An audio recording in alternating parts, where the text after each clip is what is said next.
How's it going, Top Forest TV? My name is Jack and welcome to my preview for Nottingham Forest versus Brentford, taking place at the City Ground at 3 PM on the 6th of November 2022. So yeah,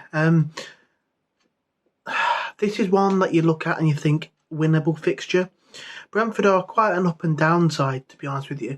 Sometimes, they'll pull out a decent victory, a 4-0 over Man United, and in other games, then they're kind of a bit sloppy, and then they sort of get beaten quite handedly. I'll just have a look. There's a game I'm trying to remember. I should have checked this before this, where they got absolutely hammered. I can't remember who was it. Was it against Newcastle? Was it against Newcastle? Yes, it was. Yes, that's the one. They played Newcastle at St James's Park and they lost 5-1. I mean, I know Newcastle are a very good side this year, but, Brentford can go from sort of beating a Man United 4-0 or maybe even getting an away draw at Leicester at the start of the season. After, I think they were 2 goals down at one point. But, to lose 5-1 against Newcastle, they're up and down, up and down. Hopefully tomorrow they're down rather than they're up. But like I say, it's a winnable fixture and one that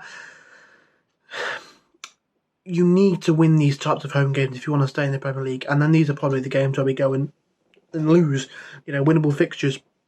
You look at Wolves at the Molineux, you look at maybe Villa at home, you look at Fulham at home, Bournemouth at home, winnable fixtures, and we went on to lose them. So I really, really hope that we can, sort that out and get 3 points in this one. I think it's really important that we do.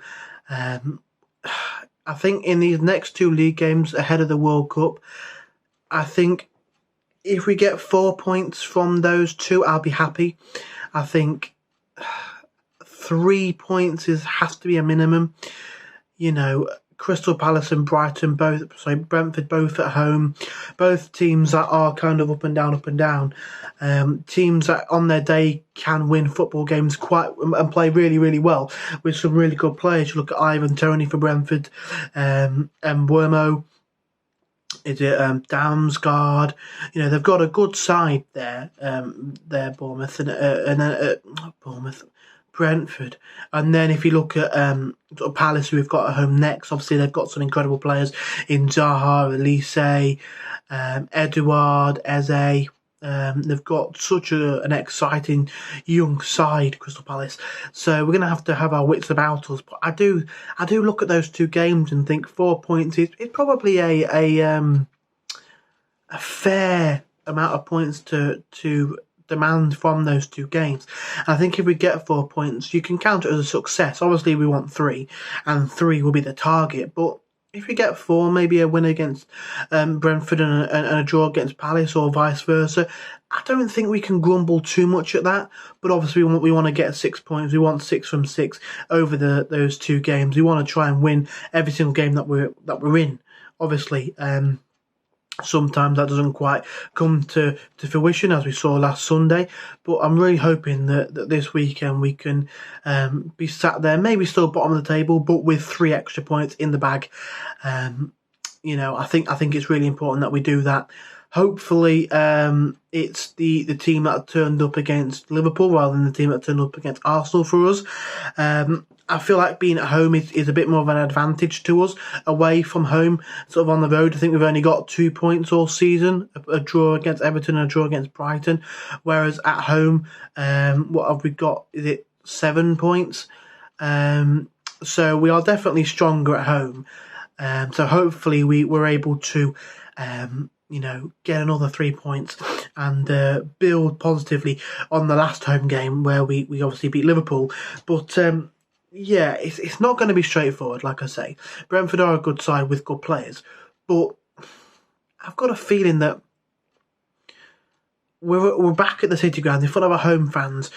We're not against Arsenal at top of the table with world-class players. We're against a team that are around a similar level to us.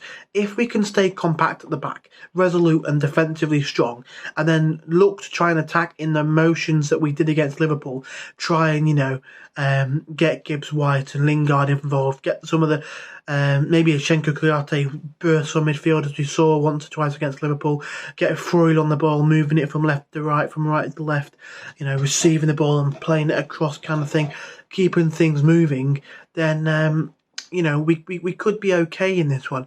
I am feeling confident that we can go out there and get 3 points if we're on our form. If it's not our day, then I'm kind of a bit worried that we're going to lose again. But I'm hoping if we're on our game, then I'm feeling 3 points from this one. But it's a weird one. It's one where I'm looking at it and I think anything can happen. We could win. We could be defensively resolute and get 3 points. We could have an off day and lose, or it could be another sort of 1-1 draw where we struggle to really attack, but Brentford aren't at their game enough to beat us. So, it's a tricky one. It's a difficult one, and it's one that we've got to, not think, oh, it's Brentford at home. It's one where we're going to win. But it's not one where we look at and think, oh, we're going to lose. It's one where, you've got to respect your opponents, but you've got to believe in yourself as well. Like I say, Brentford are going to be a tricky team. Thomas Frank set them up well. They had a really good first season. People thought they maybe would struggle with second season syndrome. So far, they haven't really shown that too much, but there's still sort of a way to go in the division, in the league this season. So you never know, that could strike. But they've got some players who are very, very good. Ivan Toney's absolutely fantastic and has a claim to be on the plane to Qatar. But if we're on our game, we're defensively strong, defensively solid, and play sort of like we did against Liverpool in an attacking sense, like we did against Brighton and Liverpool in a defensive sense, then I think that we could be good for 3 points in this one. If you look at sort of a starting 11, I think I'm not 100% sure on the fitness of everyone. I know Biancon is out for the rest of the season with an ACL injury. I wouldn't start him anyway, but I do know that is news that's recently come out of the Forest camp. For me, I'd probably go Hendo in goal, a back four of Aurier and Williams as the fullbacks, and then probably McKenna and maybe Cook centre-backs. I want to touch on Cook very briefly. Against Liverpool, he was brilliant, right? And lots of fans are saying, oh, maybe he could have been man of the match. He was, immense, this, that and the other, which is true, he was.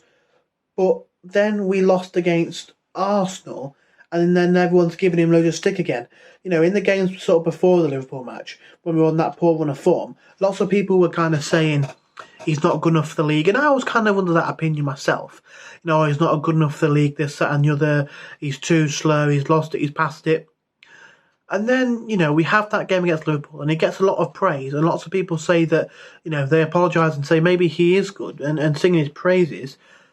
But then we have one bad game against top of the table and then they're on his back again. So, I hope he has a really good game and sort of proves people wrong a little bit. Midfield, I'd go with Freuler, either Kouyaté or O'Brien and Yates. I think Freuler and Yates have to be in the midfield for me. And then either one of Freuler, Mangala or Kouyaté, whoever's more fit or whoever Cooper sees fit for this game. And then a front three, I'd probably go... I won't be against going Gibbs, White, Awoniyi and Johnson. Johnson's had a little bit of a spell on the touchline and maybe it's helped him to get his head straight a bit. If not, I would go with Lingard. He's not really done too much for us, but we know that he has the capabilities of doing something when he can and on his day. So hopefully that comes soon. But I won't be against seeing Johnson in this one. I know I said he maybe could do with a bit of a break, a bit of time out of the first team maybe, but I do think that he kind of needs to sort of be put back in maybe if others around him aren't really performing. And then onto the scoreline for me, I'm gonna go Forest 2, Brentford 1. We haven't won a game by more than 1-0 this season, so hopefully we can break that duct and score twice and win the game. I'm going to go with Gibbs, White and Awoniyi with the goals for me. But like I say every time, I don't really care who scores. Pardon me. As long as we win. and hopefully we do. So yeah, let me know down below what you think the score is going to be, who you think is going to start, and all that good stuff. I really, really hope we get all 3 points, because we need all 3 points. And hopefully we can get even closer to Derby. I think if we win, would it beat Derby's record with theirs? I can never remember if it was 11 or 12 with Derby, but we'll be on 12 if we win, and hopefully we can get a little bit closer to launch ourselves off the bottom of the table, and hopefully looking to build our way out of the bottom 3. I'd hate to go into the World Cup bottom of the league, and hopefully that's not the case. So like I say, if you enjoyed this video, smash the like button, subscribe if you are new around here and you haven't already, and come on you Reds.